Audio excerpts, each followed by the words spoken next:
Friends, शिखर classes में आपका बहुत बहुत स्वागत है।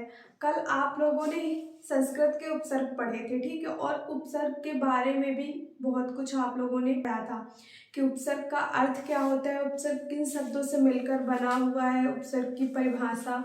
उसके बाद में आप लोगों ने पढ़ा था कि संस्कृत के उपसर्ग कितने होते हैं, हिंदी के कितने होते हैं, और उर्दू और फारसी के अरबी और फारसी के कितने होते हैं, ठीक है। और कल आप लोगों ने संस्कृत के जितने भी उपसर्ग थे, मतलब 22 होते हैं, ठीक है, तो 22 उपसर्ग आप लोगों ने पढ़ लिए थे।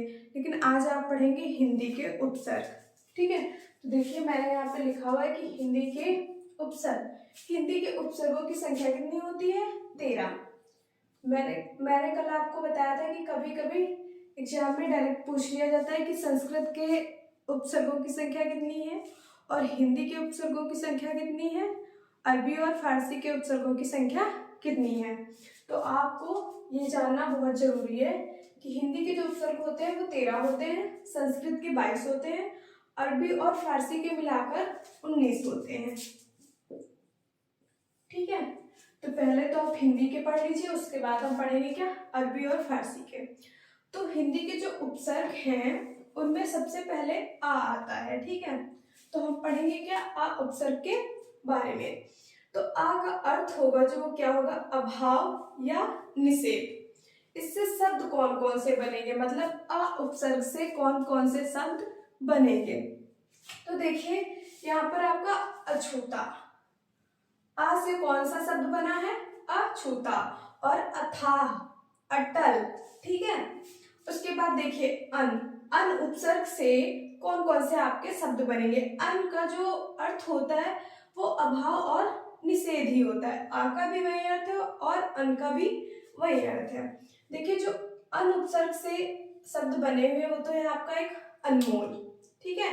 ये देखिए अन जुड़ा हुआ है ना, और उसके बाद क्या है, मोल। जब भी केवल मोल लिखा होगा तो मोल का मतलब होता है मूल्य, प्राइस, ठीक है। लेकिन जैसे इसमें अन जुड़ गया तो ये क्या बन गया, अनमोल, ठीक है। उसके बाद देखिए अनबन, अनपढ़, ठीक है। पहले क्या होगा, ये पढ़ होगा, जैसे इसमें अन उपसर्ग जुड़ा तो क्या हो गया, अनपढ़। उसके बाद देखिए का उपसर्ग, इसका अर्थ होता है बुरा या हीन, ठीक है। तो इससे कौन से शब्द बनेंगे, कपूत, कपूत, कचोट, ठीक है। देखिए का उपसर्ग लगा हुआ है। उसके बाद कु उपसर्ग आता है, का के बाद क्या आएगा, कु का जो अर्थ होगा वो क्या होगा, बुरा। तो कु उपसर्ग से आपके कौन कौन से शब्द बन सकते हैं, तो कुचाल, कुचैला, नहीं कहने लगता है कि मैला कुचैला, ठीक वही वाला है, कुचैला है। कुचक, देखिए इसमें जुड़ा हुआ है उपसर्ग आगे, कु, ठीक है। उसके बाद आता है आपका दू का अर्थ होता है कम या बुरा। तो इससे शब्द बने हैं आपके दुबला और दुलारा, प्यारा दुलारा जिसे बोलते हैं ना। तो उसके बाद आपका उपसर्ग आएगा नी का अर्थ होता है कमी, और इससे आपके शब्द बनेंगे निडर। देखिए पहले ये क्या होगा, डर होगा, ठीक है। और जैसे इसमें उपसर्ग जुड़ा नी तो ये क्या बन गया, निडर, ठीक है, ब्रेव, बहादुर। उसके बाद देखिए निहत्था, नी जुड़ा हुआ है, निकम्मा, मतलब किसी काम का नहीं। उसके बाद आता है आपका पर का अर्थ होता है दूसरा या बात का, ठीक है, दूसरा या बात का।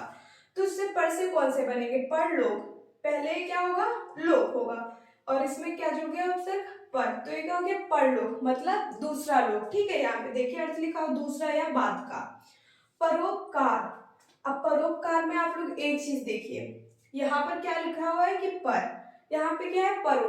तो आप सोच रहे होंगे कि ये तो पर उपसर्ग की बात हो रही है, परो कहाँ से आ गया, ठीक है। तो क्या होगा, इसका संधि विच्छेद करके देख लीजिए। संधि विच्छेद क्या होगा, पर प्लस उपकार, संधि विच्छेद इसका होता है पर प्लस उपकार, और मिलकर क्या बनेगा, परोपकार। तो ये क्या हो जाएगा, दो।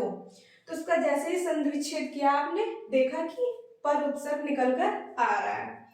उसके बाद देखिए भर का अर्थ होता है पूरा, और भर से आपके जो शब्द बने हैं भर उपसर्ग से, तो वो है भर पेट, पहले क्या होगा, पेट होगा। पहले जो शब्द लिखा हुआ होगा, मूल शब्द जो था वो क्या था, पेट। लेकिन उसमें आप लोगों ने क्या किया कि भर जोड़ दिया, तो भर जोड़ दिया तो क्या हो गया, भर पेट, मतलब पेट भर के खाना। ठीक है। उसके बाद देखिए भर मार, भर जुड़ा हुआ है ना, पहले था मार, भर जोड़ दिया गया तो क्या हो गया, भर मार। भरपूर। उसके बाद देखिए सु, सु का मतलब तो आप सभी जानते हैं कि क्या होता है, अच्छा। सु का मतलब होता है अच्छा। तो इससे जो आपके शब्द बनेंगे सु उपसर्ग से, वो है सुडौल। देखिए ये सु जुड़ा हुआ है, सुजान, सुफल। ठीक है। उसके बाद आता है अध। अध का मतलब होता है आधा, अध का मतलब होता है आधा। तो अध उपसर्ग से आपके ये वाले शब्द बन सकते हैं, अधमरा, अधपका। ठीक है। जैसे कोई आप वाक्य बोलते होंगे या फिर सुनते होंगे, बुक्स में पढ़ते होंगे कि मारते मारते अधमरा कर दिया, वही वाला ये अधमरा है। उसके बाद देखिए उन, उनका मतलब जो है, अर्थ है उसका क्या होगा, एक कम। आप लोग गिनती पढ़ते होंगे, उसमें देखते होंगे क्या, 29, 59। ठीक है। तो इसके पहले कौन सा उपसर्ग जुड़ा हुआ है, उन जुड़ा हुआ है, और उनका अर्थ क्या बताया गया, एक कम। तो 29 क्या है, देखिए 30 से एक कम है, मतलब एक लाइन पूरी होने वाली थी, लेकिन उससे क्या है कि एक संख्या कम है। 59। ठीक है। 59 के बाद क्या आएगा, 60। तो देखिए 60 से एक कम है, तो वही बताया गया कि उनका मतलब है एक कम। ऐसे ही आपकी और भी संख्याएं हो सकती है, 69, 79। ठीक है। तो ये तो थे आपके हिंदी के उपसर्ग। ठीक है। उसके बाद बात करेंगे अरबी और फारसी के उपसर्ग। यहाँ पर मैंने आपको वही उपसर्ग बताए हैं जो कि आपकी परीक्षा की दृष्टि से महत्वपूर्ण है और पूछे जाने के चांस हैं। ठीक है। तो अब देखिए अरबी और फारसी के उपसर्ग। तो उसमें देखिए बे, फिलहाल मैंने यहाँ पे आपको समझाने के लिए बता दिया है कि ये अरबी के हैं और ये फारसी के, सॉरी ये अरबी के हैं, ये फारसी के और ये हिंदी के हैं। लेकिन आपको इससे कोई मतलब नहीं है, बस हाँ याद रखना है कि हिंदी के इतने हैं और संस्कृत के इतने हैं, अरबी फारसी के इतने हैं। लेकिन क्या है कि आपको कुल मिला के उपसर्ग पता होना चाहिए। जैसे मैं आपको बता रही हूँ कि आपको ये दिखा छूता, तो उसमें आपसे पूछा जा रहा है कि कौन सा उपसर्ग, तो आपको क्या बताना है, आ लगा है। इसी तरह यदि आपसे पूछा जा रहा है कि अनमोल में कौन सा उपसर्ग है, तो कौन सा है, अन। कपूत में कौन सा उपसर्ग है, का। ठीक है। इस तरह से आपको तुरंत के तुरंत आंसर देना है। तो अरबी फारसी के उपसर्ग आप पढ़ेंगे तो देखिए लिखा है बे, बे का अर्थ होता है बिना। ठीक है। तो इससे कौन सा शब्द बने, बेईमान। ठीक है। देखिए ये बे लगा हुआ है पहले, बे उपसर्ग। बेईमान, बेवकूफ, बेइज्जत। ठीक है। बे का अर्थ है बिना, देखिए बेइज्जत लिखा है, मतलब इज्जत के बिना। ठीक है। देखिए उसके बाद आता है ना, ना का अर्थ है क्या, अभाव। ना का अर्थ क्या है, अभाव। तो ना उपसर्ग से आपके कौन से शब्द बनेंगे, या फिर मैं शब्द लिख देती हूँ। ठीक है। तो ना से क्या, नाराज। ठीक है। नापसंद, पहले क्या होगा ये पसंद, उसके बाद जैसे ही ना उपसर्ग जुड़ा क्या हो गया, नापसंद। ठीक है।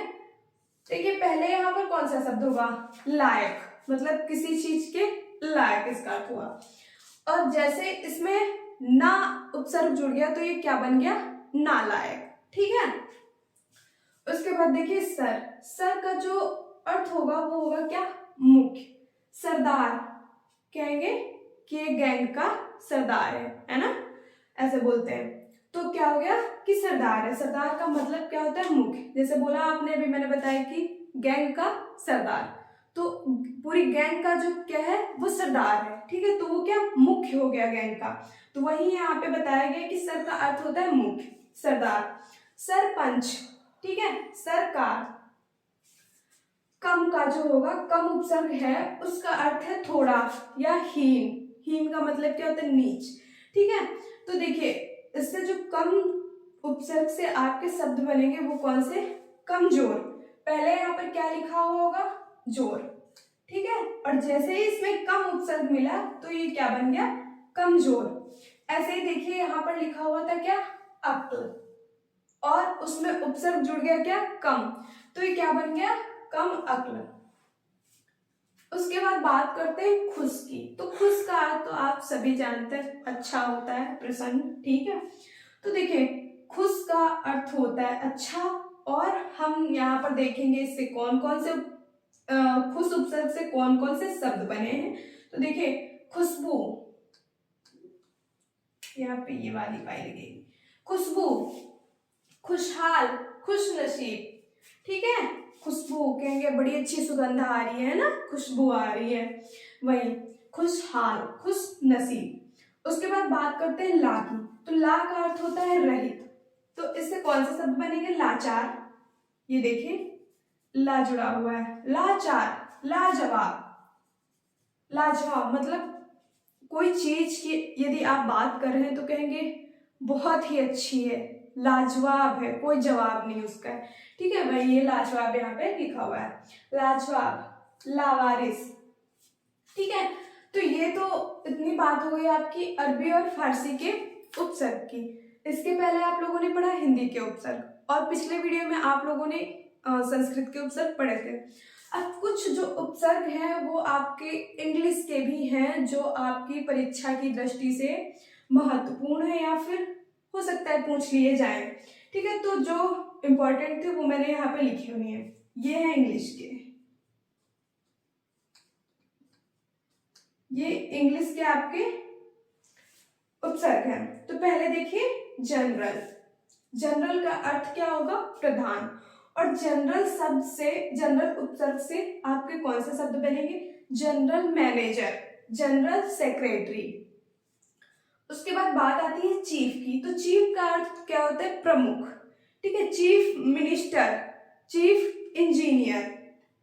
वाइस, वाइस का अर्थ होता है सहायक। उसके बाद क्या आएगा, इसके जो वाइस उपसर्ग से आपके शब्द बनेंगे वो कौन से हैं, वाइसराय, देखिए ये जुड़ा हुआ है vice, viceroy, vice president, polity में आप पढ़ते होंगे ना, बंगाल का वाइसराय ऐसे, ठीक है, वाइस प्रेसिडेंट। तो क्या है कि इसमें वाइस उपसर्ग जुड़ा हुआ है। उसके बाद बात करते हैं हेड की। हेड का अर्थ होता है मुख्य। तो इससे कौन से शब्द बने हैं, हेडमास्टर। हेडमास्टर मतलब स्कूल का जो हेडमास्टर, प्रिंसिपल जिसको आप बोलते हैं ना, तो वही होता है हेडमास्टर, मतलब पूरे स्कूल का जो है प्रमुख है, मुख्य है, ठीक है। और इसके बाद क्या है, हेड क्लर्क। तो ये कुछ आपके इंग्लिश के थे, ठीक है। तो इस तरह से आपके पूरे उपसर्ग जो है वो कंप्लीट हो गए। अब आप कल पढ़ेंगे प्रत्यय। धन्यवाद।